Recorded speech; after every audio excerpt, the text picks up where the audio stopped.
Ernakulam marine ഡ്രൈവിൽ വാഹനങ്ങൾ park ചെയ്തിരുന്ന സ്ഥലത്ത് അത് മാറ്റിയിട്ട് അവിടെ ഒരു വോക്ക് വേ ഉണ്ടാക്കുന്നു എന്ന് പറഞ്ഞപ്പോൾ അവിടെ ഉണ്ടായിരുന്ന വ്യാപാരി വ്യവസായികളെല്ലാം തന്നെ അതിന് പിന്തുണച്ചു.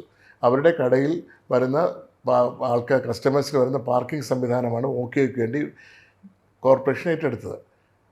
അതുകൊണ്ട് തന്നെ കടയുടെ കച്ചവടങ്ങൾ, വ്യവസായ സംരംഭങ്ങളുടെ എല്ലാം തന്നെ കച്ചവടം മറൈൻ ഡ്രൈവിൽ മോശമായിരിക്കുന്ന സാഹചര്യത്തിൽ ആ വോക്ക് വേയിലേക്ക് ഫുട്പാത്ത് കച്ചവടം കൊണ്ടുവരാനുള്ള പുതിയ നീക്കത്തെ ആണ് ഇപ്പോൾ Kerala chamber of commerce and ഇൻഡസ്ട്രിയും വ്യാപാരി വ്യവസായികളും എല്ലാം തന്നെ മൊത്തത്തിൽ എതിർക്കുന്നതിൻ്റെ കാരണം കടയിലെ ബിസിനസ്സുകൾ ഇപ്പോൾ തന്നെ പകുതിയിലേറെ താഴോട്ട് പോയി.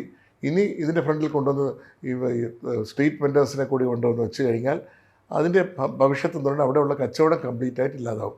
ഈ കടയിലെ കച്ചവടം പൂട്ടുന്നതല്ല, ഓരോ കടയിലും 10, 20, 30 തൊഴിലാളികൾ ജോലി ചെയ്യുന്ന സ്ഥാപനങ്ങളാണ്. അപ്പോൾ ഇതുമൂലം നൂറുകണക്കിന് തൊഴിലാളികളുടെ ജീവിതമാണ് ഈ കുറച്ച് വെൻഡേഴ്സിന് വേണ്ടി നിങ്ങൾ ചെയ്യാനെടുക്കുന്ന ഈ തീരുമാനം നൂറുകണക്കിന് തൊഴിലാളികളുടെ അന്നമാണ് മുട്ടിക്കാൻ പോകുന്നത്. ഇത് ആരുടെയൊക്കെ ആസൂത്രിതമായുള്ള രാഷ്ട്രീയ താല്പര്യങ്ങൾ മുതലെടുക്കാനുള്ള ഒരു നീക്കമായിട്ടാണ് ഞങ്ങൾ വിലയിരുത്തുന്നത്. കാരണം ഗവൺമെൻറ്റിൻ്റെ പ്രതിച്ഛായയ്ക്ക് മങ്ങലുണ്ടാക്കി ഗവൺമെൻറ്റിനെ എങ്ങനെ ജനങ്ങളുടെ ഇടയിൽ ഒരു വെറുപ്പും വിദ്വേഷവും വ്യാപാര സമൂഹത്തിലും അതിൽ പ്രവർത്തിക്കുന്ന ഈ സ്ഥാപനങ്ങൾ വർക്ക് ചെയ്യുന്ന ജീവനക്കാരുടെ ഇടയിലും ഗവൺമെൻറ്റിനെതിരെ തിരിക്കുന്നതിലേക്ക് വേണ്ടിയുള്ള ആരുടെയൊക്കെ നീക്കമായിട്ടാണ് ഇതിനെ കാണാൻ കഴിയുന്നത്. അതുകൊണ്ട് തന്നെ Kerala chamber of commerce and industry ഈ മറൈൻ ഡ്രൈവിൽ നടപ്പാക്കാൻ ഉദ്ദേശിക്കുന്ന ഈ സ്ട്രീറ്റ് വെൻഡിങ് പ്രോഗ്രാം 100% നിർത്തിവെക്കണമെന്നും അത് ബാക്കിയുള്ള ഒരുപാട് നിലവിലുണ്ടായ വർഷങ്ങളായിട്ട് അവിടെ കച്ചവടം ചെയ്തുകൊണ്ടിരുന്ന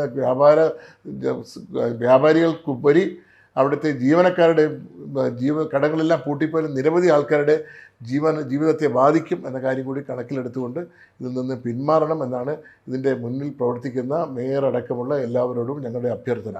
കാരണം ഇത് ഗവൺമെൻറ്റിന് എതിരായിട്ടൊരു പ്രതിച്ഛായ ഉണ്ടാക്കുള്ളൂ. ഗവൺമെൻറ്റിന് അതുകൊണ്ട് ഗുണമുണ്ടാകില്ല. കാരണം ഈ കടകളിലൊക്കെ വർക്ക് ചെയ്യുന്ന കുടുംബാംഗങ്ങൾ അടക്കമുള്ളവർ ഒക്കെ ഗവൺമെൻറ്റിനെ പിന്തുണയ്ക്കുന്നവരാണ്. അവരെല്ലാം നെഗറ്റീവായി മാറ്റുന്നതിലേക്കുള്ള ആരുടെയോ ആസൂത്രിതമായ ഒരു ബുദ്ധിയാണെന്നാണ് ഞാൻ മനസ്സിലാക്കുന്നത്. അതുകൊണ്ട് ഇതിൽ നിന്ന് പിന്തിരിയണം. കേരള ചേംബർ ഓഫ് കൊമേഴ്സ് ശക്തമായി ഈ വിഷയത്തിൽ പ്രതികരിക്കുകയാണ്. അത് പ്രതിഷേധത്തിലേക്ക് ഇറങ്ങുന്ന അവസ്ഥ ഉണ്ടാക്കില്ല എന്ന പ്രതീക്ഷയിലാണ് ഞങ്ങൾ.